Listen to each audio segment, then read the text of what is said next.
Alright, so I am back, and today we are going to be taking a look at the Combiner Wars Bombshell. And I know he's not technically a combiner, and we are doing Combiner Month, but he is part of the Combiner Wars, and it did throw in a third mode for Combine mode. So, he kind of is a combiner.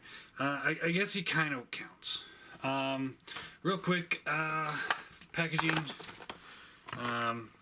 We get that. Some good artwork of him.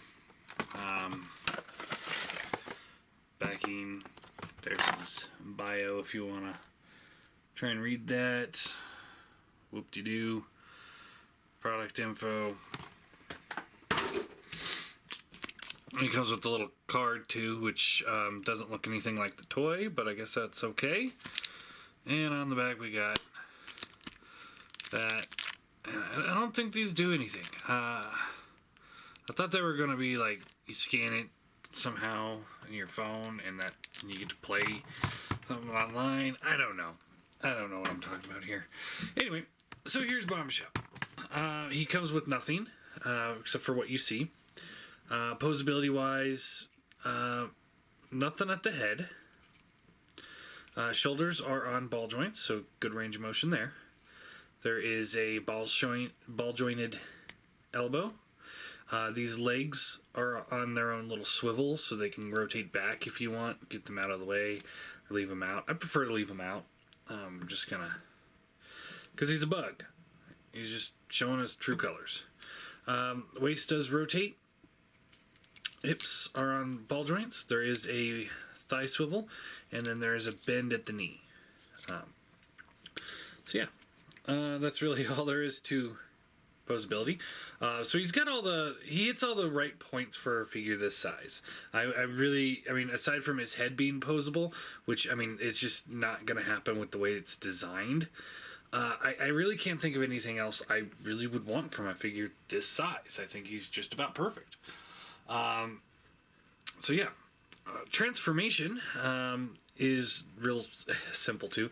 Flip this up, and then this will come down. You want to rotate the waist around, pull the legs out, and then it's almost like a T-joint right there. You can kind of snap it in, but it's easier to slide it in, like so. And then this will rotate around, and these two little pieces here will tab in right there. Like so. Then you come down here, you move the arms down, and arms down, and you just kind of position them however you want to down there. Keep them out of the way. There's not really a place to tab them into, with the exception of each other that I've seen. So you can just kind of there's this little half peg here and a slot, and the reverse on this side. So you just kind of line those up the best you can and tab it in, and there you go. That is bug mode. Like I said, real small, real simple. You can kind of just position these things either down, try to keep them out of the way, throw them off the counter. Little things like that. Can't really go any further up, so it's, down for bug mode. That's really the best we're gonna get. And there's not really a whole lot of posability here. Let me get shrapnel here into bug mode.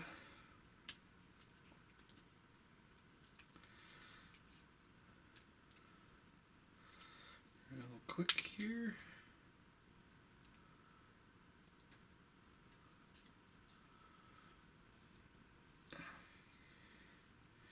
It's been so long I can't remember how to do him. There we go.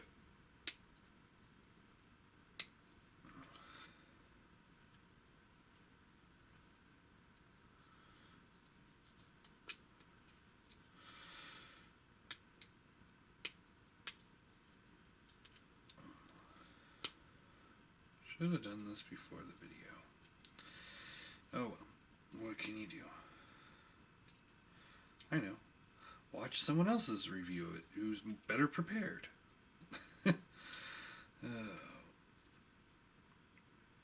Anyway, sorry about that. And there is Shrapnel in bot mode. So, or bug mode. So yeah, nothing. I mean, it's cool. They really need to make a kickback. And sadly, you know, this is one of those scenarios where if Hasbro doesn't make it, then we're never going to get a kickback. And I know what people are saying, well, maybe third party will come around.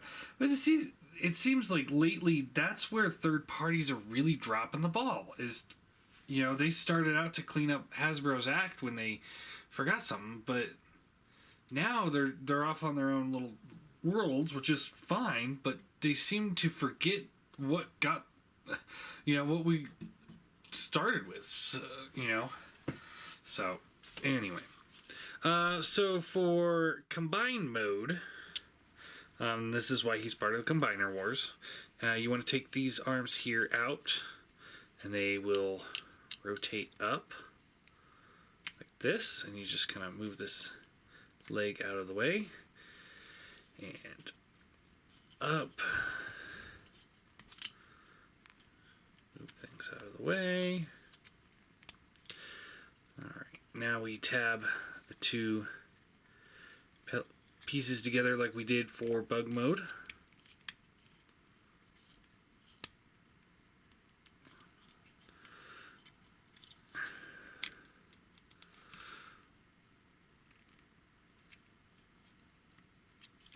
Like so.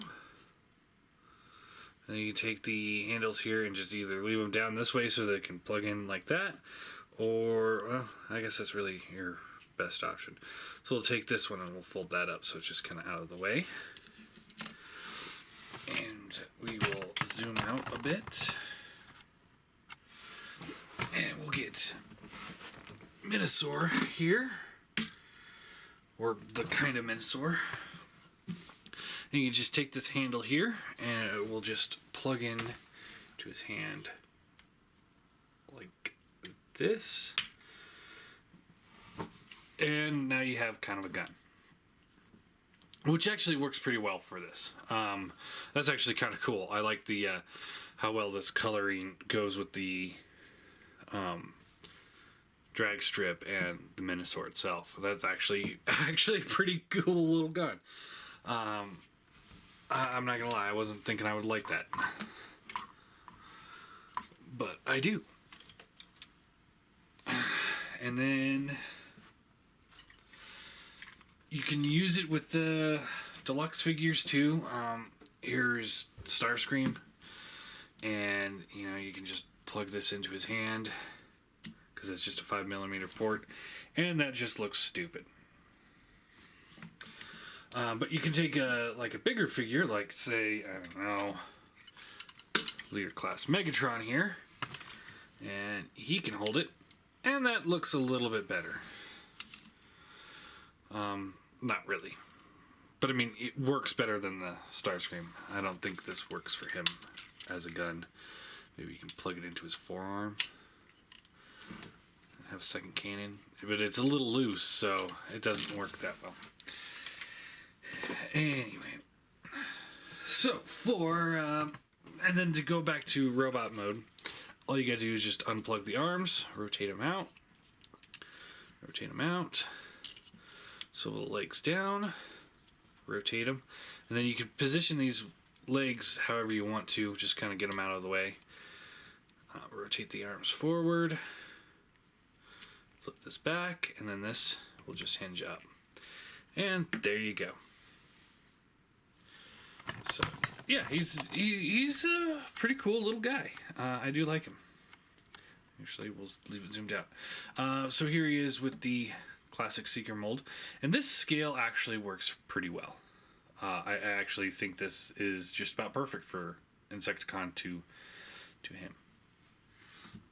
And then here he is with the Springer mold, this time being Hot Rod. Or Hot Rodimus, I guess. And it kind of works. Here he is with the Brainstorm, so the same size as the Seeker mold. And this does not work. They should be bigger than what he is in comparison to a Seeker. Here he is with an MP car, and again, that does not work at all. They should be probably up to here to an MP, I would imagine. Here he is by request. He's joining our ranks of comparison is the War for Cybertron Megatron. And again, this scale is pretty close to what I would say would work really well. And here he is with his wave mate, Power Glide. And other figures in that same scale. Obviously, here's Shrapnel. And here's another important one. Here's Shrapnel. And another really important one. There's Bombshell. So, yeah, I might be troop building these guys. Maybe. It's a definite possibility that I'm troop building the Insecticons. I don't know. But yeah, we really need to get a kickback, Hasbro. Do not let me down on the kickback. That is absolutely essential with where we're going. And I think if they don't, I'm going to be horribly disappointed.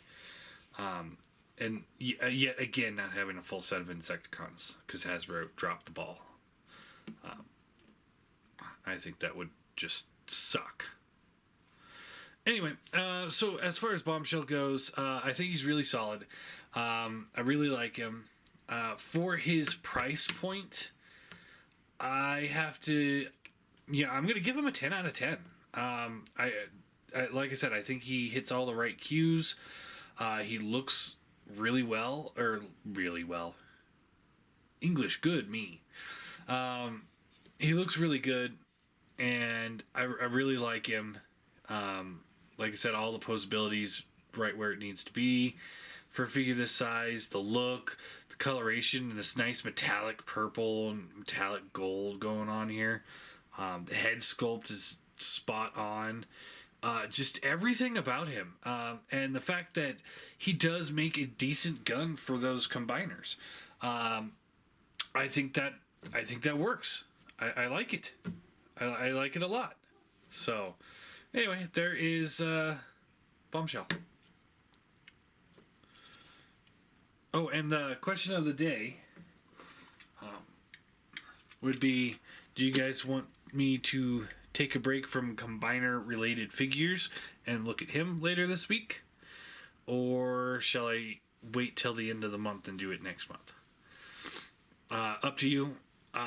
Quite frankly, I'm eager to get the review on for him. So, anyway.